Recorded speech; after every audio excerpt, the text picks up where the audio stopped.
She lost her job, and the last person close to her.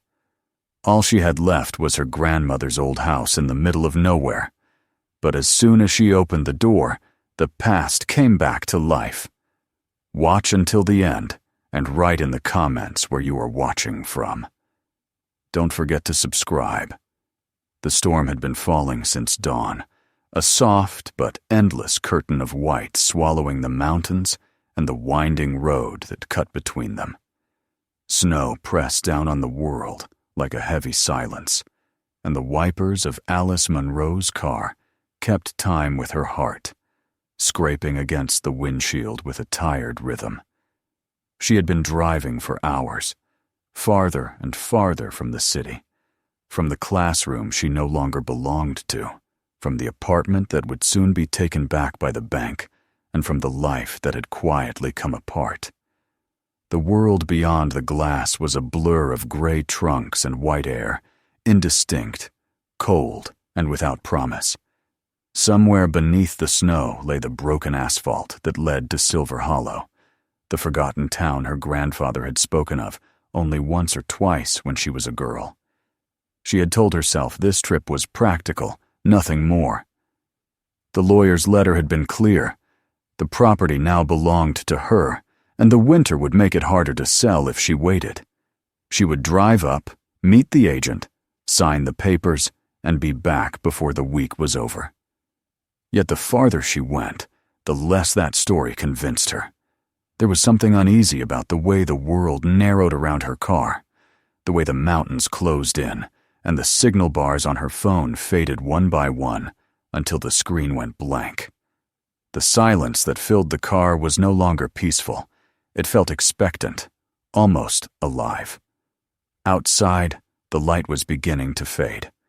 The snow thickened until it erased the horizon, and soon even the line between earth and sky dissolved into one colorless expanse. The heater coughed, but offered little warmth. Alice rubbed her fingers together and thought about the school she had left behind, the smell of chalk and wet coats, the echo of children's laughter down narrow halls. Her desk was probably empty now, her nameplate already gone. She wondered if anyone had even noticed her absence. When she finally saw the sign, Silver Hollow, County Linnet was half buried in snow. The paint peeled, and the metal bent. A few miles later, the road opened into what had once been a main street. There were a handful of wooden buildings sagging beneath the weight of the storm, a gas station with a single rusted pump, and a store whose windows were clouded with frost. She parked beside the curb and stepped out, the cold biting at her face. The air smelled faintly of pine and wood smoke. A man in a wool coat stood outside the store, brushing snow from a crate. He was old, his back slightly bent, his eyes the pale blue of winter sky. When she asked for directions to the Munro property, he gave her a long, searching look before answering. "You're Henry's granddaughter?" His voice carried the slow drawl of the mountains. "Didn't think there was anyone left." "Just me," Alice said. "I'm supposed to sign some papers. The old house, does it still stand?" He smiled faintly, not kindly. "Still standin' far as I know. Always does. Just off the river road. You take the bridge, keep right at the fork. But be careful, the road ice is early out there." She thanked him, though he didn't seem to hear. As she turned to leave, he called after her. "If the wind starts singing, don't stay on the bridge too long." She wasn't sure what that meant, but the tone of it followed her as she drove away, the car tires crunching through fresh snow. The road to the house was narrower now, half hidden by drifts, and shadowed by trees that arched above like the ribs of some giant skeleton. The light dimmed to a dull silver. When she finally reached the bridge, the world had gone almost blue. The river below was frozen, the surface smooth and white, though faint lines of dark water showed where the current still fought underneath. The car skidded slightly as it crossed, and her heart leapt. But then she was through, the tires finding grip again on the far side. Beyond the bridge, the landscape opened into a wide valley. There, at the end of a winding track, lined with snow-covered fences, stood the house. Even from a distance, she felt its presence. A tall, weathered structure of wood gone gray from decades of storms. The roof sagged on one side, and the veranda leaned toward the ground as if exhausted. Yet the windows were intact, and the chimney, though unlit, still stood straight against the sky. Alice parked near the gate and sat for a long time with the engine running, watching her breath cloud the glass, her grandfather's house, the place he had left and never spoken of again. She remembered being 7 years old, sitting by his chair in the small apartment he'd rented after her grandmother's death. He had told her stories, sometimes, quiet ones, full of winter nights and lanterns that burned against the dark. "The house keeps its own light," he'd said once, his eyes distant, "even when the world forgets it." She had thought it a metaphor, the kind of thing old men say when they mean something else. Now she wasn't so sure. She turned off the ignition and opened the door. The cold hit her like a wall. Snow crunched beneath her boots as she pushed open the rusted gate. The hinges screamed in protest. A narrow path led to the front porch, half swallowed by drifts. Her gloved hand brushed against the railing, and flakes fell from the eaves above like powder. The air smelled faintly of cedar and damp earth. When she reached the door, she hesitated. The key from the lawyer's envelope was heavy in her pocket, cold even through the fabric. She fitted it into the lock, turned it, and the mechanism gave with a reluctant click. The door creaked open. Inside, the air was dense and stale, as if it hadn't been disturbed in years. The floorboards groaned beneath her weight. Dust hung in the light like fine ash. She stepped into what must have been the parlor, a large room with a fireplace at its center, furniture covered in white sheets, and a tall clock against the far wall. She pulled the cloth from the nearest chair, releasing a cloud of dust, and coughed. Beneath the cover, the fabric was still patterned, faded roses and ivy. The smell of time clung to everything: old books, ash, something faintly sweet, like dried herbs. She wandered from room to room. The kitchen held iron pans and a kettle, a table with one leg propped on a brick. The pantry shelves were empty, except for a jar of nails and a cracked bowl. In the hallway, she found photographs framed in tarnished silver faces she didn't recognize. A woman in a long coat, a man standing beside her with a serious expression, a child between them staring directly into the camera. On the back, in faded ink, someone had written, "Winter, 1933. Her footsteps echoed through the silence. It wasn't just emptiness she felt. It was the weight of something preserved, like a breath held for decades. Every corner of the house seemed to wait for her to say something, to acknowledge its existence. But she couldn't. Not yet. In the upstairs bedroom, she found a bed stripped of linens, an old rocking chair by the window, and a box of letters tied with ribbon. The handwriting was careful and looping, the ink browned with age. She didn't open them. Not tonight. By the time she returned downstairs, the light had faded entirely. The windows glowed faintly with the reflection of snow outside. She found a pile of logs near the hearth, but when she tried to light them, the wood smoked and refused to catch. The cold seeped in through her boots, through her coat, through her bones. She wrapped herself in a moth-eaten blanket and lay down on the couch. The house creaked as the wind rose. Somewhere in the walls, something shifted. A sigh, a murmur. The storm howled through the chimney like a voice calling from far away. She told herself it was nothing but weather, the sound of wood contracting in the cold. Still, as she closed her eyes, she thought she heard another sound, softer, almost human. A whisper near her ear. "Don't let the fire die." Her eyes snapped open, but there was only darkness. The whisper could have been her own imagination. the echo of her grandfather's words, the hum of the wind. She listened for a long time, heart pounding, until the house settled again into silence. She slept fitfully. Dreams came and went. Flashes of unfamiliar rooms, shadows moving through snow, a lantern glowing in a window.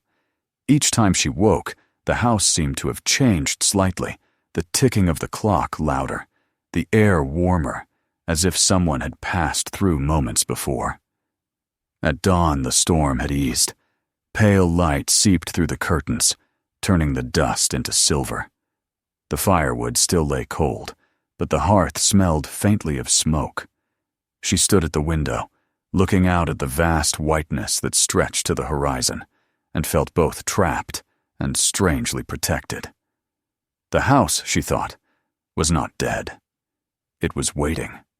And though she had come only to sell it, to erase this last remnant of her family's past, something in the stillness of that morning told her she would not be leaving soon.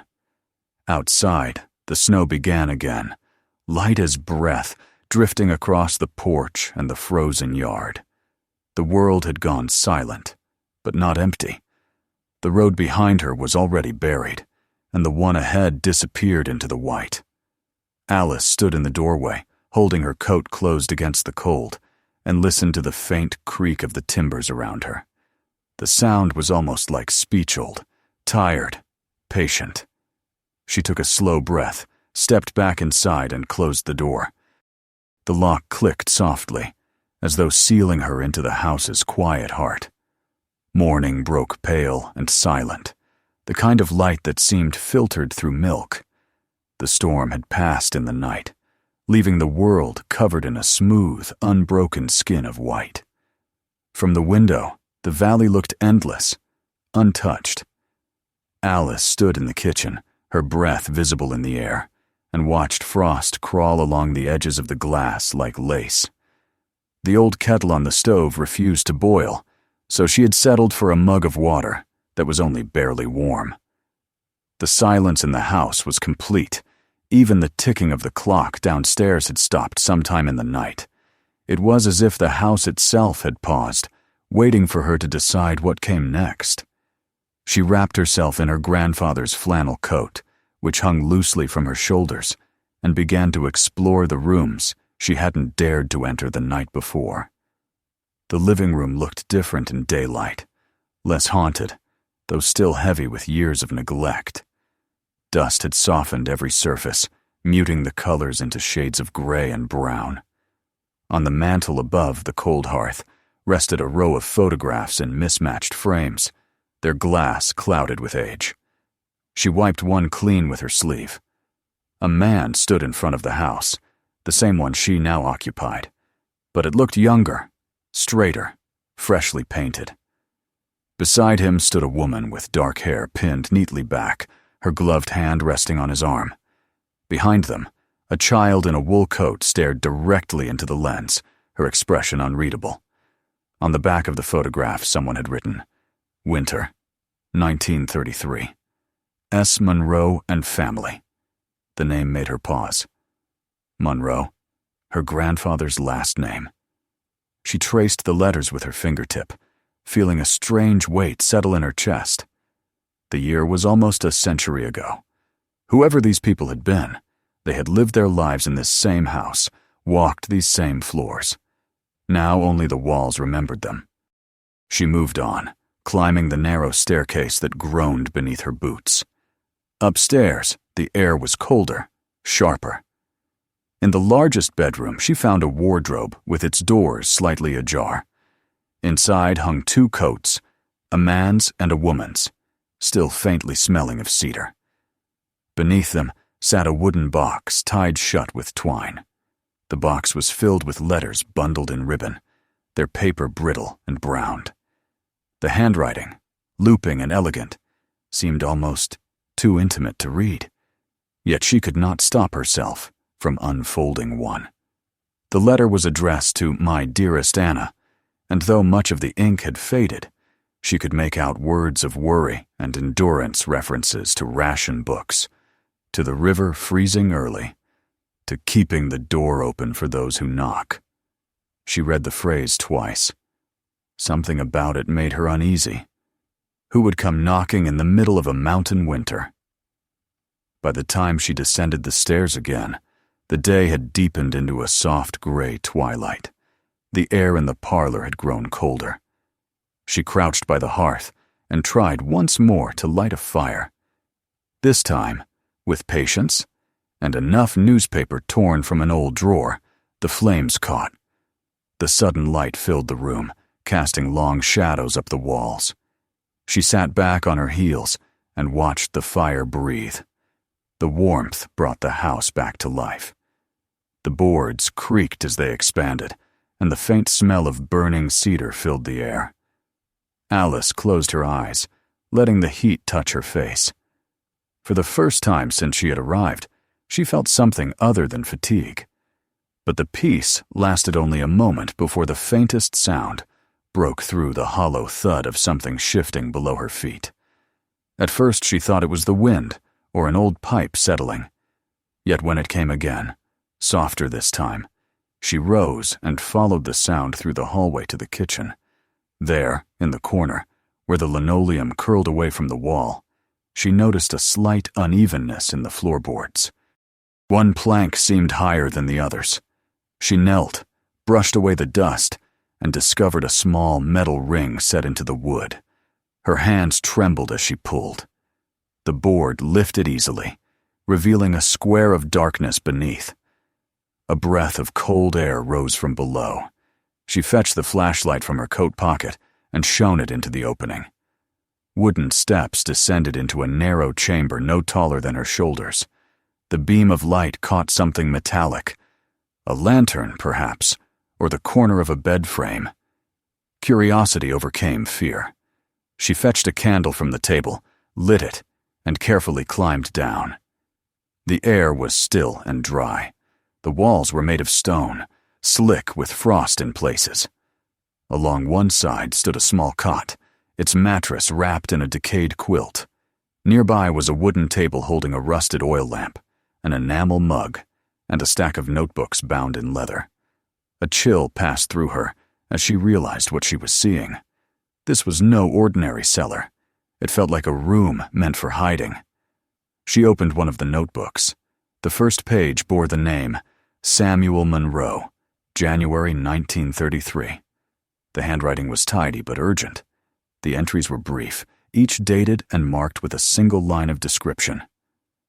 A woman and child tonight, too cold to send them on.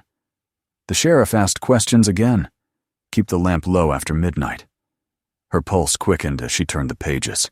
The pattern became clear. Her great-grandfather, this Samuel Monroe, had been sheltering people here. Runaways, perhaps, or vagrants from the Depression years, those who had nowhere else to go. The candle flickered, casting shadows across the stone walls.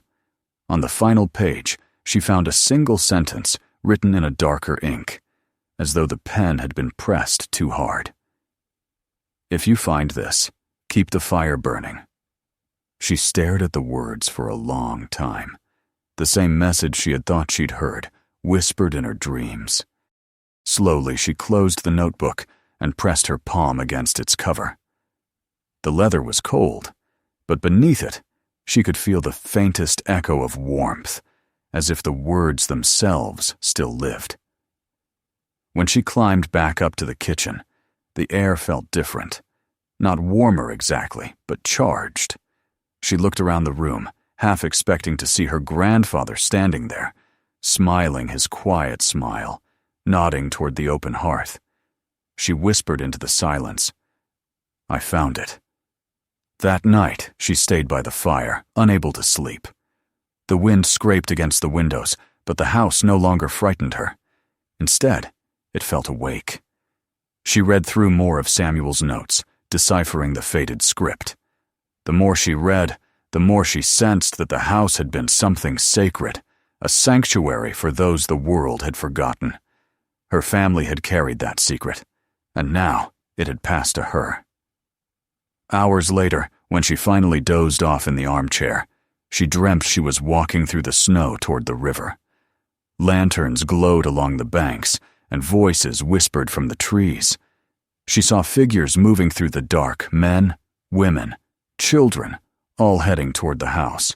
One by one, they disappeared into the shadows until only the light of the windows remained. A sharp noise woke her. Someone was knocking. She sat upright, the dream dissolving. The sound came again, louder this time. 3 firm raps on the door. Her heart raced. She looked at the clock on the mantel. It was past midnight. No car lights shone through the window. No tracks marked the snow outside. For a long moment, she stood frozen, staring at the door, the firelight flickering behind her. Then, from somewhere deep in her memory, came the echo of her great-grandfather's words. "Keep the fire burning." She opened the door. A man stood on the porch, his face red from the cold, his coat dusted white. He looked to be in his 30s, with eyes wide from exhaustion. "I'm sorry," he said, breathless. "My truck skidded off the road. I saw the light. I didn't think anyone lived out here."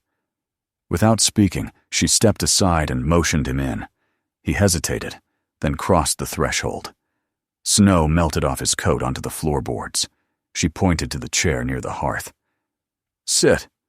You're freezing." He did as told, rubbing his hands together near the flames. "You saved me," he murmured. "I would have frozen out there." Alice poured him the last of the hot water from the kettle and handed it to him. They sat in silence, listening to the wind batter the walls. For the first time she noticed the rhythm of it. It wasn't random, but almost like breath, like the steady exhale of the house itself. After a while, the man's eyes grew heavy. "Thank you," he said softly. "I'll be gone by morning." But she only nodded. The fire burned low, its embers pulsing red. When she finally rose and looked toward the door again, she noticed something strange. The footprints the man had left on the porch were already gone, erased by the falling snow. Sometime before dawn, she woke to find the chair empty. The door was closed, locked from the inside. Outside, the storm had stopped, and the world was silent again. She sat by the hearth, watching the last embers fade, and realized that she was no longer afraid of the house, nor of what it held. She understood now why her grandfather had left it to her. This place was not meant to be abandoned. It was meant to be kept alive. She went to the kitchen, lifted the floorboard once more, and set the candle in the opening. The flame flickered weakly, then steadied, casting its light downward into the dark. "I'll keep it burning," she whispered. The air shifted, a faint sigh passing through the rafters.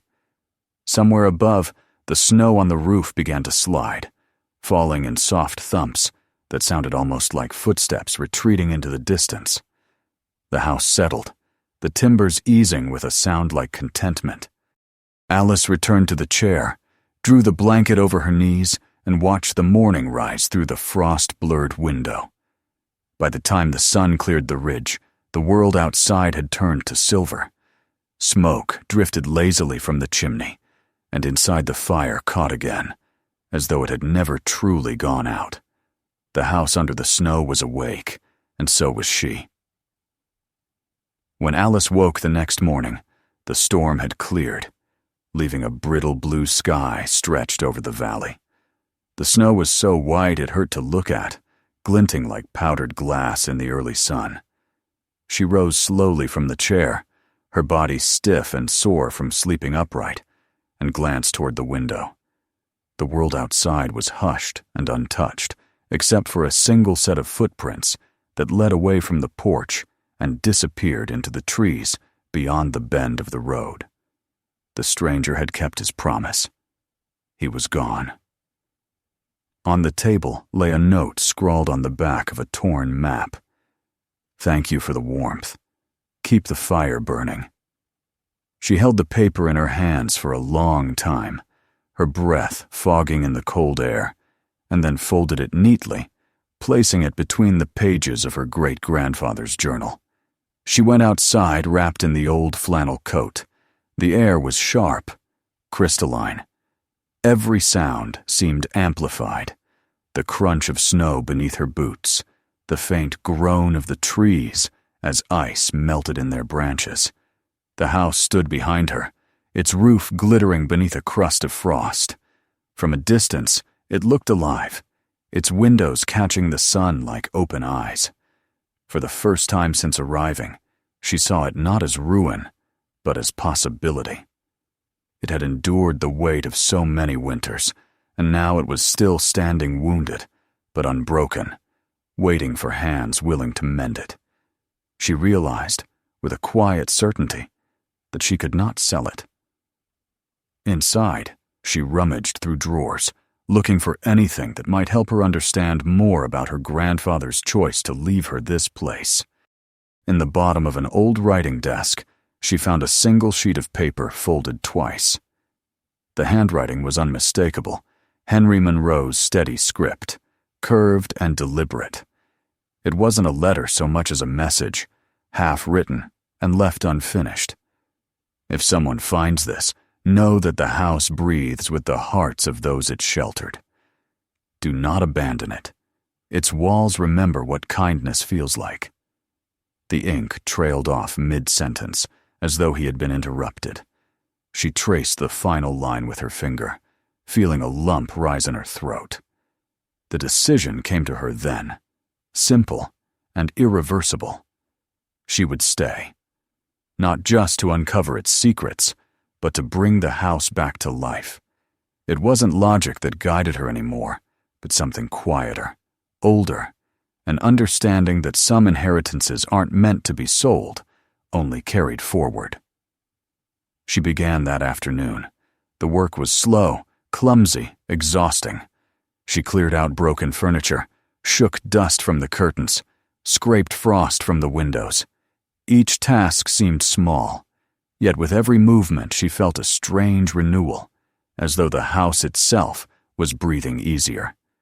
She shoveled a path through the snow to the barn, pried the doors open, and found a treasure of forgotten tools: hammers, nails, coils of wire, and a rusted saw still sharp enough to bite through wood. The smell of oil and metal filled the air. She fixed the hinges on the front door, patched cracks in the window frames, and laid fresh kindling in the hearth. Days passed that way, measured not by clocks, but by light, the pale blue of morning, the gold flicker of the fire at dusk. The solitude no longer pressed against her. It carried her. Some evenings, she sat by the fire reading the old notebooks from the hidden cellar, learning more about the people her family had once helped. There were names, ages, and brief notes. Arrived hungry, stayed 2 nights. Child coughing, kept warm by the stove. Left at dawn, headed north. She began to imagine their faces, their stories, their gratitude. She could almost hear their footsteps echo through the halls, feel their presence in the stillness. When the week ended, she walked into town for the first time since the storm. The road was half buried, and the bridge had iced over again, but she made it carefully, her boots crunching through the crusted snow. The general store was open, though only barely. Its sign swung crookedly in the wind. Inside, the smell of kerosene and oranges filled the air. The same bearded man she had met on her first day looked up from behind the counter. "You made it through the storm," he said, eyeing her coat. "I did," she replied. "The house held." He nodded, as if this were a test she had passed. "Your granddaddy built that place with his own hands. Folks said it would outlast us all." He reached under the counter and set a small bag of nails beside her. "Take these. On the house. You'll need 'em." "Thank you," she said, surprised by the gesture. As she turned to leave, he added, "If you see Miss Agatha down near the mill road, tell her you're the Monroe girl. She'll help you if you need anything." That afternoon, as she was clearing the weeds from the fence line, a figure appeared at the edge of the property. It was an elderly woman with a cane, wrapped in a long blue coat and a wide straw hat dusted with snow. She called out before Alice could speak. "You must be Henry's granddaughter." Her voice was warm and strong despite her years. "I suppose I am," Alice said, brushing snow from her gloves. "And you must be Agatha." The woman smiled. "Most folk just call me Aggie. Your granddaddy and I used to argue about everything, especially pie crust. He swore butter was better. I said lard. He was stubborn till the end." Alice laughed for the first time in weeks. "Sounds like him." Aggie's eyes softened as she studied the house. "It's good to see it lived in again. That place has a soul, but it needs hands to keep it warm." "I'm trying," Alice admitted. Aggie nodded. "Then you'll want Jan. He's the only man in these parts who knows how to treat an old house. Bit rough around the edges, but his work holds." She tore a piece of paper from her pocket and scribbled a number. "Call him. Tell him Aggie sent you." The next morning, a battered pickup truck rumbled up the drive just after sunrise. A tall man stepped out, his beard streaked with gray, his boots caked with mud. He examined the house without a word, tapping the porch posts, testing the steps, running a hand along the siding. "It's bad," he said finally, "but not hopeless." "What do you think it needs?" Alice asked. He gave a short laugh. "Roof, porch beams, pipes, wiring, pretty much everything. But the bones are good. It was built to last." They struck an arrangement. He would come twice a week to work, and she would help when she could, learning as they went. It wasn't much of a plan, but it was enough. John kept his word. By the end of the first week, the roof no longer leaked. By the next, the porch stood straight again. Alice learned to measure wood, to drive nails, to replace glass panes. The blisters on her hands became calluses. She felt herself changing alongside the house. Less fragile, more grounded, as if the work itself was stitching her back together. One evening, as the light faded to violet, she returned to the hidden cellar and opened a trunk she hadn't noticed before. Inside were bundles of letters tied with ribbon, dated decades apart, each addressed to someone named Ruth. The earliest was from 1887, the latest from the 1940s. Between them were recipes, herbal remedies, even sketches of plants with notes about fevers, childbirth, and protection against winter chills. These weren't just household notes. They were records of care, a lineage of women who had healed and sheltered others in secret. Her family's legacy wasn't wealth or land. It was compassion preserved in ink. As she turned the pages, one line caught her breath. "No one should freeze at our door." The words were nearly identical to those in her great-grandfather's journal. It struck her that this belief, this quiet, steadfast kindness, had passed down through generations, carried like an invisible torch. The days grew longer, and the snow began to soften. Every morning she woke before dawn to light the fire, and every night she wrote in her own notebook, documenting the repairs, the memories, the discoveries. She didn't know why she did it at first, only that it felt right. Soon, though, she began to understand that she was continuing something, a story that had never truly ended. Spring crept in quietly, melting the icicles that hung from the eaves. One morning, a basket of vegetables appeared on the porch. Potatoes, carrots, and a note that read simply, "For the Monroe girl." The next day, someone left a bundle of firewood. By the third, a jar of preserves appeared beside the steps. She smiled when she saw them. The town had been watching, and now, wordlessly, it was welcoming her. With the help of Jan and Aggie, she decided to reopen the house not as a private home, but as something larger. A refuge, a place where travelers, or those in need, could find warmth and rest. She painted a sign to hang near the gate, "The house beneath the frost," for those who still believe in shelter. The first winter travelers came by accident, 2 hikers who had lost their way in an early storm. She fed them soup, dried their clothes by the fire, and listened as they told stories of where they'd come from. They left at dawn, leaving behind a note of thanks. Soon, others followed, an old couple whose car broke down, a young woman escaping something she wouldn't name, a family stranded by a blizzard. Alice never asked questions. She only made sure there was light in the window and a place to rest. In time, the house became known in Silver Hollow as a beacon. People brought donations, blankets, food, books. A carpenter offered to help build extra shelves. A retired teacher volunteered to catalog the old letters. The once abandoned structure filled again with voices and footsteps, laughter and warmth. The smell of wood smoke drifted through the valley, a signal to anyone wandering in the cold that there was still a home waiting for them. One evening, as snow began to fall again, soft, slow, almost tender, Alice stood by the window and watched the frost form delicate branches along the glass. The house was glowing from within, golden and alive. She thought of her grandfather, of Samuel, of Ruth, of all those who had carried the same small light through darkness. She thought of the man who had knocked on her door during the storm, and of the footprints that had led away into the dawn. She wondered where he was now, if he remembered the warmth that had saved him.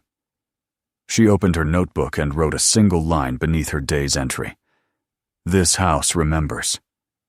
Then she laid down her pen and went to the hearth, feeding the fire until it flared bright again.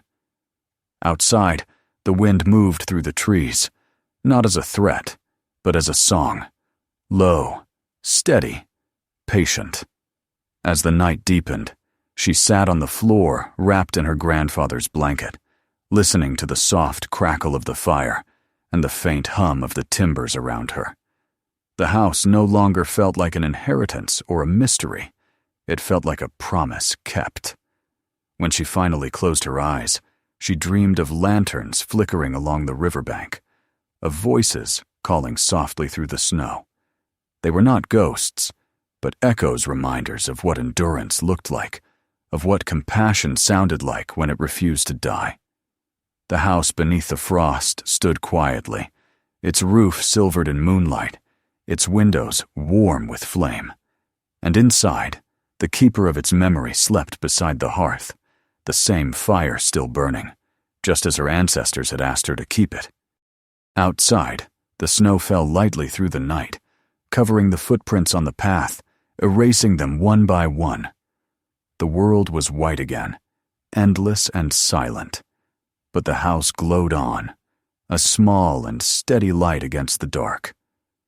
Don't forget to subscribe so you don't miss the next story. Watch the next video, or explore more stories on the channel. And if this one moved you, share it with someone who should see it.